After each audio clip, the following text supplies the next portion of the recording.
What's the big mystery behind New Year's resolutions? We're diving into New Year's resolutions today. Billy, excited to have you here again. How's everything going, man? Great, man. Great. I had a nice holiday.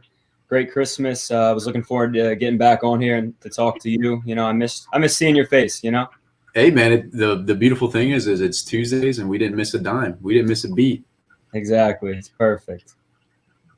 Excellent, man. So we're diving into New Year's resolutions today, both good and bad. So Billy has a method that he's going to share with us. Real quick, for those of you that are joining, thank you for joining. We're going to put up Billy's website here, Masterful Mechanics. He's got a blog and some videos on YouTube. Go check him out. Obviously, any comments, questions, put them below. If there's anything in the description section about allowing StreamYard to access your comments, all you got to do is click the link that's in the description so that you show up as an actual person and not it's going to say Facebook user if you don't click that link. So anyways, let's jump into it. Billy, where do we start with New Year's resolutions, man? New Year's resolutions. It's a great time of year, a great time to start fresh. A lot of people like to start over, start something new. So New Year's resolutions can be a great thing to have. It's always good to have goals. It's always good to strive for something. But on the other hand, New Year's resolutions can also actually be a bad thing. And here's why. So, if you look at your New Year's resolution and, say it's to lose 20 pounds, for the year, whatever, lose whatever weight you want to lose, do whatever. All right. So that first week, you're doing really good. You lose like 2 or 3 pounds. Okay. They come off. The next week, maybe you lose 2 or 3 more, then that third week, you look at the scale at the end of the week and you gained a pound and you're like, man, you get discouraged and you're like, shit, I don't even know if I want to do this anymore.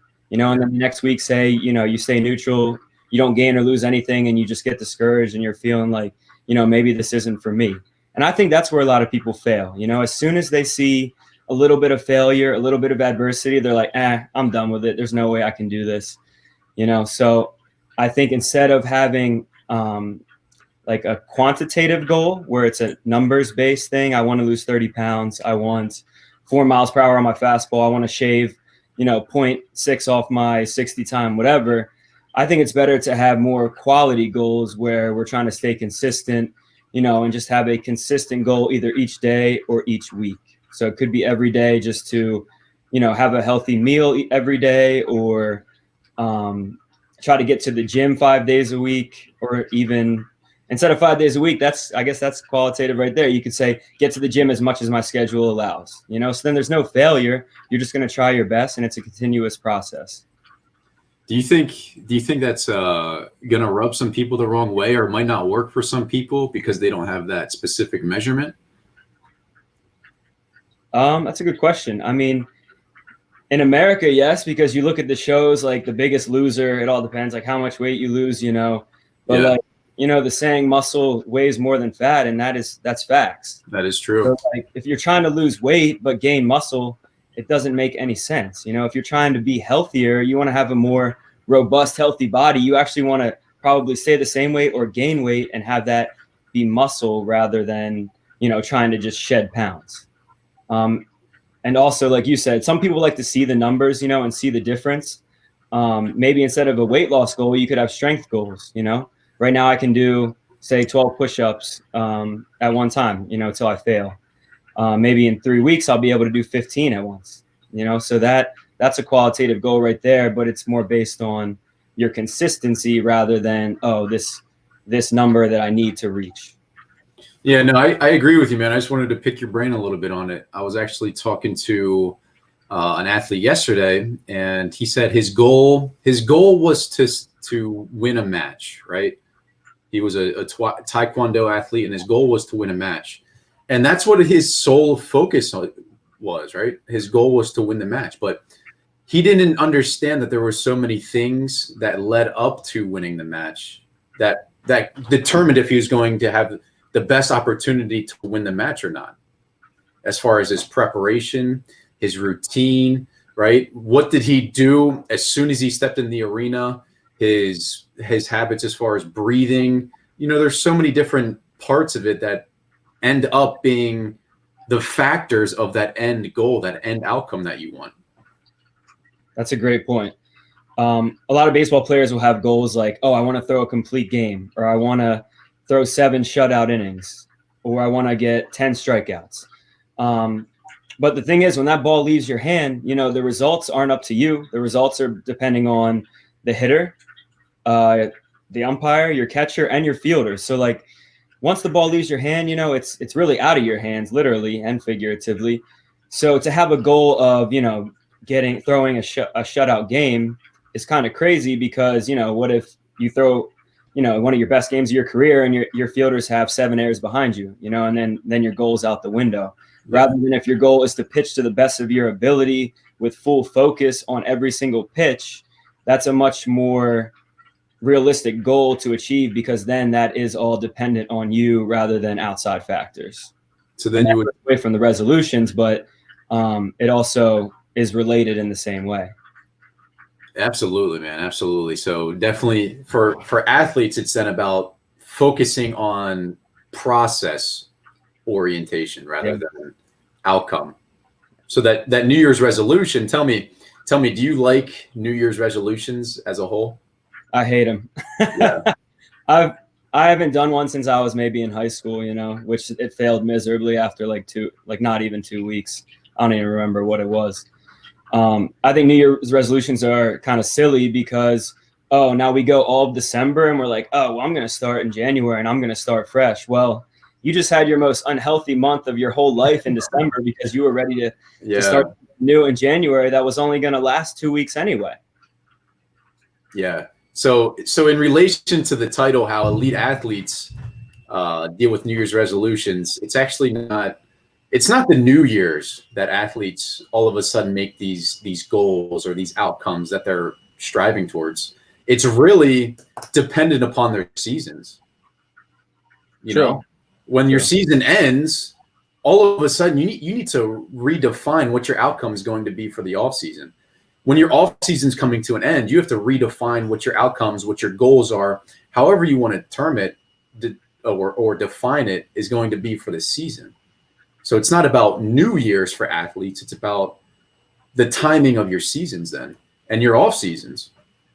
Right. So new season rather than new year. That's beautifully put by you, Sam. That makes a lot of sense. So for a baseball player, your season's over maybe after midsummer you're done playing or end of the summer. So in the fall, your goal should just be to relax for a few weeks, let your body recover. Yeah. And then you start making goals for the spring. Like, I want to put my more time and energy into the weight room. I want to focus on breath work every single day. I want to start a meditation routine. These things are going to help you. Then when the season rolls around, all that work you put in, it's gonna show in a combination of your effort and your time. Yeah, man, I agree with you 100% too about New Year's resolutions. I've tried to do them on New Year's in the past, and it's like a double-edged sword. It's like why delay starting to achieve a goal?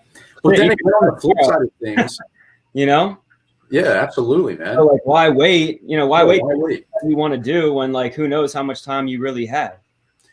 On the flip side, though, if you struggle to set goals or just clearly define outcomes, I think it sometimes can be a good refresh for people, but it only if you're looking at it from a lens of, okay, this is a reset. This is a fresh start for me, not a sense of it's New Year's resolutions, right? This is my time. Just like we talked about with athletes, man, it's when the season ends. It's the timing of things, and new goals all of a sudden don't just appear because the calendar turns.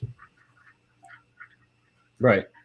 And if you're really hard pressed to have a New Year's resolution or two, that's totally fine. But like we said, try to base it on the process rather than an outcome or a result. What? So if you want to start January 1st, start something fresh, that's fine. I would say a good goal would be to just, take every moment as it comes and try to live it to the best that you can, for yourself, your family, for whatever you're trying to achieve, rather than at the end of the week, I need to see my progress. Progress takes a really long time for sports, for your diet, for your sleep, everything. everything takes a while. You have to have patience. So you're not going to see results within a week or two, especially, if you're trying to build muscle, or you're trying to gain some weight with a quality nutrition plan. It's going to take weeks, months, even years to see some sort of progress that you want to see, that most people want to see in a week. They're like, oh, I didn't lose any weight this week, or I didn't get stronger. It's a process that takes months and years. For people watching, I'm a weird facts guy, right? For people watching, drop it in the comments. Billy, you might know this. Drop it in the comments. Where did New Year's resolutions even come from?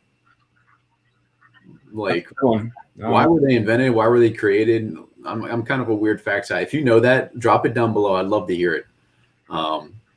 It just kind of blows my mind. One day, I guess someone just thought, okay, wow, it's a new year. Time to make some, I don't know, New Year's resolutions. I'm interested. That'd be a Google search, but. Do you know the answer? I don't know the answer. Jennifer's on here. Hey, Billy, thanks for all the guidance. I'll pass this along to Elijah. That's awesome that you're impacting people today. Thanks for the support, Jen. Adam is on here. I know everything the whole time. I wish I knew everything the whole time, man. Facts. Definitely. Jonathan Smith, how's it going? Hope you're doing well, man. 12:34, absolutely, man. He made it. You can't forget it. You cannot. We could have Smitty on here one week. He has a lot of good knowledge to drop. He played in the minor leagues and on Team USA, so he would be a quality speaker for us too. Let's get him on. Wonder if he knows about who created New Year's resolutions. Do you know the answer? I don't. I actually have a couple questions, because oftentimes, the quality of your goals, the quality of your outcomes are determined by the quality of your questions. So for those of you that are still on here listening, I just want to read a couple of questions that might help you think through, not your New Year's resolutions, but, whatever those outcomes, whatever those goals are. So number one, what do I really want? So we all want things, right? We want material things. We want relationship things. We want all sorts of different things. It's so perfectly okay to want things. So you have to have a clear picture of what do you actually want. Number two, what is important about it? So there's a lot of things that I want that just really aren't that important to me, right? I would love to have a parking lot full of exotic cars and classic cars and things like that. But right now, is that really important to me? Not really, right? So what is important about it? How will I get it? Number three. So you've got to have some sort of methods for getting what you want, right? And this goes back to the process that we talked about of actually following through and having focus on the process to get those outcomes. So what are the methods? Number four, what is preventing me from having it? This is a huge one, and I know you're probably a huge fan of this question. So what are the obstacles that are getting in my way of having this thing? And then the fifth question, how will I know I am successful? So what is the evidence, right? It can be how you feel, it can be what you see, it can be what you hear. What is the evidence of actually achieving that thing? So what do you think of those questions, Bill? I think those are great. Those are 5 great questions. If you are going to try to set some goals and start fresh, even if it's not for the new year, whatever, I think those are 5 great questions to ask yourself as you set your goals. You could look at each goal and then kind of go through a checklist, and then you can reprioritize what you really want. If your goal is to become rich, like you said, does that really matter? Is that really making a positive impact on the world? Well, if you're going to donate money to people and help the less fortunate, then yeah, you are making an impact. But if you're going to be, just selfish and keep all your money and buy a bunch of crazy shit, then are you really making an impact? I want to pick your brain on the difference between things that people want, what you're just talking about, and actually things that are actually important to them. Why do you think people just get mixed up in wanting things? And this is not just athletes, this is everybody. Yeah. Not just wanting things, but wanting things that are actually important to them or that they value. That's a great question. That is a really good question. And there's no single answer, obviously. Right. I think it all comes down to your values. So what do you value, you know? But we can talk about that in a little bit. I think to answer your question, um, that's a good one. So a lot of people think they want material things. You know, they want more money. They want more cars. They want to be able to take their family on vacations. But if you look at money, money is numbers, right? So numbers go on forever. So it's in. So no matter how much money you get, you're always going to want more money. You know, the millionaires want to become billionaires. The billionaires want to get multiple billions. So if you want material possessions and or money, you know, your want is just going to keep increasing the more that you receive these so-called gifts. You know, but if you want things that are going to actually help, either help you or your family, or help build your character, or help you realize what you really want, such as, you know, quality relationships with family and friends, just love from maybe, you know, a significant other, or love from your family. You know, these things you can feel, and they have a direct impact on your mental and physical health. Whereas, you know, money and possessions, you know, you can die with $1 million and you're still going to be dead. But if you die with love, and you die with a bunch of great relationships, and people looked up to you, and, you know, you made an impact on people, then, you know, then you're going to leave behind a legacy. But if you leave behind money, you know, it only goes so far. No, definitely. You can relate that to more than just the material realm too. So yeah, appreciate your thoughts on that, man. Um, pretty straightforward topic. I'd say we're both not huge fans of New Year's resolutions, huh? Yeah. Yeah. And we're straying from the topic, but because there's not much that we can really say other than, you know, the New Year's resolution can be great, but maybe, you know, don't wait till Friday to start it. Maybe why not just start it today, you know, and then try your best for as long as you can. Do you think people fail to put a sound plan together when they create these resolutions or outcomes or goals? Yeah, that could be another deterrent why, you know, people fail or people give up on their goals or on their New Year's resolutions. I think a lot of people just say like, "Oh, this is what I want." You know, I want to save up enough money to go on vacation. But Yeah. are you actually putting forth a quality plan to get that? You know, like how much money do I need to save each week, or how much overtime do I need to work, or what expenses can I cut out? Yeah. You know, if we are talking about money, that's fine. But I think putting together that sound plan, maybe a checklist of things that you need to do each week so that you can obtain that goal, instead of just saying, I'm going to do it. You know, your brain wants to have a concrete plan so that you can, you know, check over and do what you say that you're going to do. So, Yeah. And if I could just share some of my own personal experience that could be valuable for others, is when you put that plan together, it's going to be really valuable to have flexibility to understand that you can adjust that plan. You can tweak that plan. If things are going better or going worse than you anticipated, you can tweak, you can adjust the plan. It's okay to be flexible. The plan sets you in the right direction, and it gives you markers along the way, but you have to have the flexibility enough to say, okay, this is working, this isn't working. I have to change my plan. I can admit, you know, I've been stubborn in the past where I set this plan, and I've been so hard-headed, like, no, I have to stick to my plan. I have to do this, this, and this, because that's what I said I was going to do. Even though, you know, it might have been leading me away from that outcome or away from that goal. So I think that's definitely something that people should take into consideration, is that the plan gives you the direction, and you have to have the flexibility to say, okay, this is working or this isn't working. I can adjust my plan now accordingly. yes, that's beautifully put, Sam. I completely agree. So your plan is like, you know, if you're going on a long voyage on a ship, you know, that your plan is to get where you need to go. You know, that's your destination, that's your goal.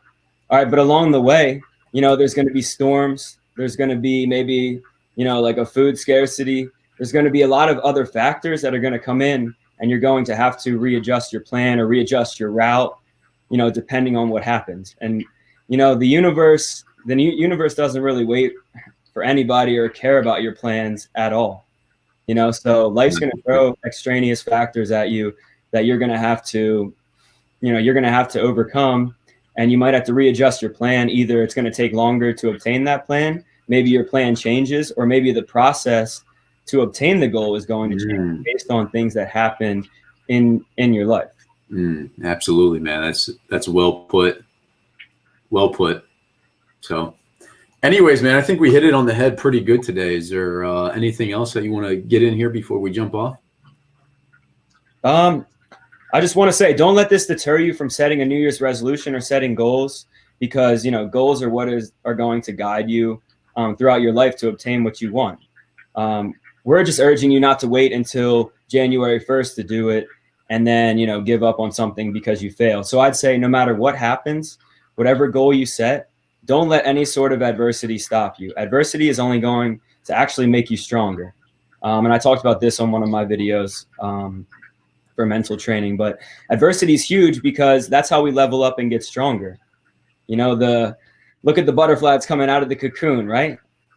That butterfly has to fight really hard to get out of that cocoon. And if somebody comes over and cuts the sliver of the cocoon to help the butterfly out, the butterfly dies because it didn't go through the adversity to get out of the cocoon. So whatever life throws at you, you can get over those obstacles. It may take time.